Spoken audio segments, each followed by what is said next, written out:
नमस्कार, आपकी बात हमारी आवाज। आप देख रहे हैं 7 टीवी भारत। मैं हूं आपके साथ सुशील गिरीश। 7 टीवी भारत के खास प्रोग्राम ओपिनियन भारत में हम बात करेंगे बिहार में क्या नीतीश कुमार होंगे एनडीए के सीएम कैंडिडेट। अमित शाह के बयान को क्या समझा जाए। बिहार के दौरे पर पहुंचे गृह मंत्री अमित शाह ने ऐसे संकेत दिए हैं कि बीजेपी 2025 के विधानसभा चुनाव नीतीश कुमार के नेतृत्व में ही लड़ेगी। पर जिस तरह से गृह मंत्री ने अपने बयान दिए हैं उसके कई अर्थ निकाले जा सकते हैं। बिहार विधानसभा चुनाव में एनडीए की सफलता का आधार बहुत कुछ सीएम कैंडिडेट पर निर्भर होगा। बिहार के मुख्यमंत्री नीतीश कुमार और उनकी पार्टी जेडीयू को यह कतई बर्दाश्त नहीं होगा कि सीएम कैंडिडेट किसी और को बनाया जाए। जाहिर है कि यह स्थिति उनके लिए बहुत शर्मिंदगी वाली होगी और ऐसा होना बीजेपी के लिए भी खतरे से खाली नहीं है। गृह मंत्री अमित शाह ने कुछ महीने पहले यह कहकर सनसनी फैला दी थी कि नीतीश कुमार के सीएम कैंडिडेट होने को लेकर फैसला दोनों ही पार्टियों की बैठक में बाद में लिया जाएगा।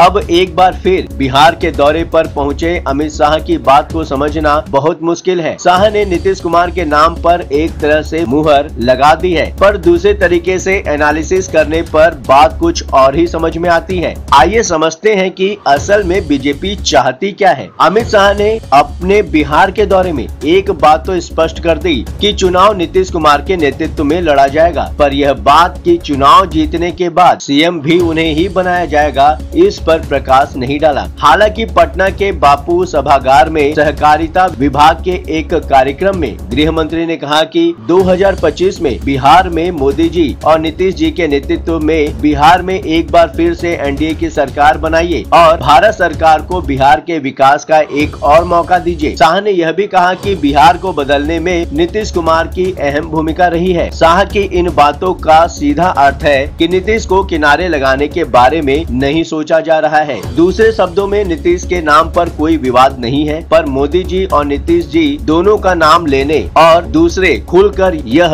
न कहने की चुनाव जीतने पर नीतीश कुमार के नेतृत्व में सरकार बनेगी, लोगों में संदेह बरकरार रह गया। हालांकि मोदी का नाम पीएम होने के नाते लेने का कोई दूसरा अर्थ नहीं लगाना चाहिए, पर राजनीतिक संभावनाओं का खेल है, इसलिए हर बात के कई अर्थ निकाले जाते हैं। इसमें कोई दो राय नहीं है कि नीतीश की बढ़ती उम्र और उनकी तबीयत की चिंता को बीजेपी समझ रही है। बीजेपी ये मानकर भी चलती है कि नीतीश की इस स्थिति का फायदा विपक्ष हर हाल में उठाना चाहेगा। ऐसी स्थिति में बीजेपी अगर खुलकर नीतीश कुमार को नेता मान लेती है तो इसमें पार्टी का कई तरह से नुकसान हो सकता है। नीतीश के सीएम कैंडिडेट घोषित करते ही बीजेपी के समर्थक और कार्यकर्ता निष्क्रिय हो जाते हैं। ऐसी दशा में वे ढीले पड़ सकते हैं। ऐसी स्थिति में जो नीतीश के नेतृत्व से नाराज बीजेपी के वोटर हैं, वो सीधे सीधे प्रशांत किशोर की ओर मूव कर सकते हैं। हालांकि बीजेपी के लिए यह भी फायदेमंद का सौदा ही है। बीजेपी ये चाहती है कि एंटी इनकम्बेंसी वाले वोट किसी भी सूरत में पूरे के पूरे आरजेडी की ओर न जाएं। दिल्ली में यही रणनीति आम आदमी पार्टी ने अपनाई थी, इसलिए कांग्रेस के साथ आपने समझौता नहीं किया। वहाँ भी यही तर्क था, आम आदमी पार्टी से नाराज वोटर्स बीजेपी की ओर पूरी तरह न जाएं। इसके लिए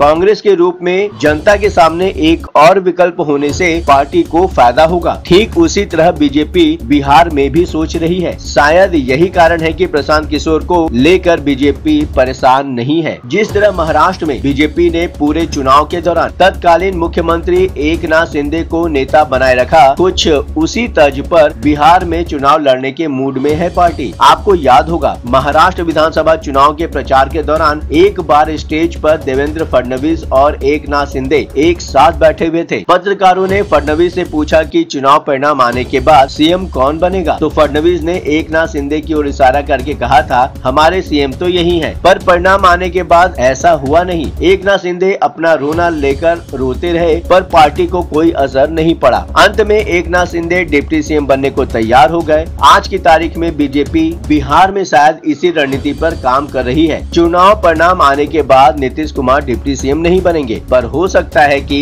नीतीश कुमार के पुत्र निशांत कुमार को डिप्टी सीएम बनाया जाए। पार्टी चाहती है कि चुनाव में सभी लोग एकजुट होकर मेहनत करें। अब ये तो आने वाला समय ही बताएगा कि बिहार में नीतीश कुमार एनडीए के सीएम कैंडिडेट हैं या नहीं है, वो सीएम बनते हैं या नहीं बनते हैं। अमित शाह के बयान के मतलब उसी समय सही तरीके से निकल कर आएंगे। अब आपकी बारी है, आपके विचार हमारे लिए मायने रखते हैं। कमेंट बॉक्स आप आपका है, बेझिझक अपनी राय कमेंट बॉक्स में शेयर करें, हम इंतजार करेंगे। चलते चलते आपको यह बात भी बताना जरूरी है कि 7 टीवी भारत अपने दर्शकों की राय और सूचनाओं के लिए हमेशा खुला है। अगर आपके पास कोई महत्वपूर्ण खबरें, अहम घटना की सूचना, सामाजिक मुद्दा या फिर कोई ब्रेकिंग अपडेट हो तो वीडियो में दिए गए नंबर पर व्हाट्सएप द्वारा आप हमसे संपर्क कर सकते हैं। अब आपकी बात नहीं रहेगी अनसुनी। 7 टीवी भारत आपकी बात सुनेगा, आपके मुद्दों को उठाएगा, आपकी आवाज बनेगा। दर्शकों से निवेदन है कि इस चैनल को सब्सक्राइब करके नोटिफिकेशन के लिए बेल आइकन को दबाएं। 7 टीवी भारत के परिवार का हिस्सा बने। लगातार खबरों के लिए बने रहिए 7 टीवी भारत के साथ।